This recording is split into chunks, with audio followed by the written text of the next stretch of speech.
Hey guys, it's me, it's Tony. So a lot of the times what I come at you with in terms of what I speak to you about is quite often factual based, but every now and then I like to shed my opinion on certain things. And one of the things that I figured, this to me is an opinion, but I also believe it to be fact. I was having a conversation with a buyer earlier in the week who was saying that the government needs to get involved with cooling down the housing market. Now I agree, but I didn't agree with his reasons. He figured the government needs to get involved and put up the interest rates slightly. Well, I don't believe that is going to be the solution. I mean, there's a demand for housing. We shouldn't penalize buyers for wanting to buy a house. That there is normal. Most people want to own real estate. So we shouldn't penalize people. But I also understand his frustrations. 2020 has been an awful year for buyers because buyers, of course, at the beginning of the year, they had a ferocious market that they had to enter into. And then just when it looked like there was about to be inventory at the spring market, all of a sudden COVID came, shut down the market, or at least shut things down from an activity perspective for at least a few months.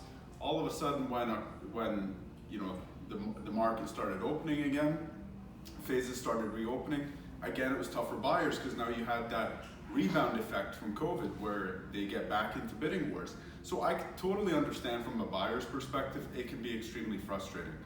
But higher interest rates is probably not the solution. The last time the government got involved and especially got involved with the banking system, it really did not help matters in any way.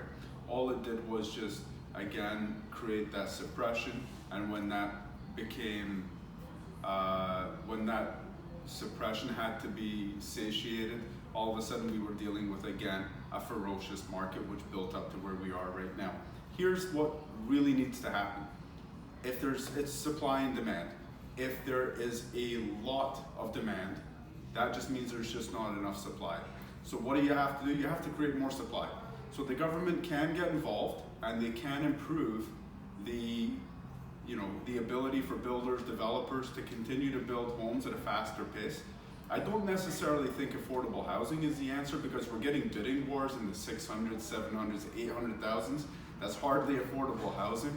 But when you've got buyers looking for 600, 700, 800, you've got 10 or 15 offers on a property, that tells you right there that there's a massive need for homes in that price range there.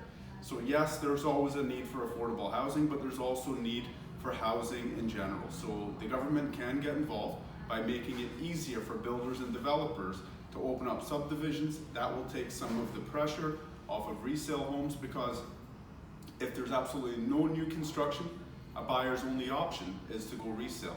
So those are just my 2 cents, my opinion on how I feel about the build up, the demand that we're seeing in the market right now. Again, a lot of it is opinion, but I believe a lot of it has to be factual based as well. I hope that helps. If you have any questions, we're always here to help you. See you guys.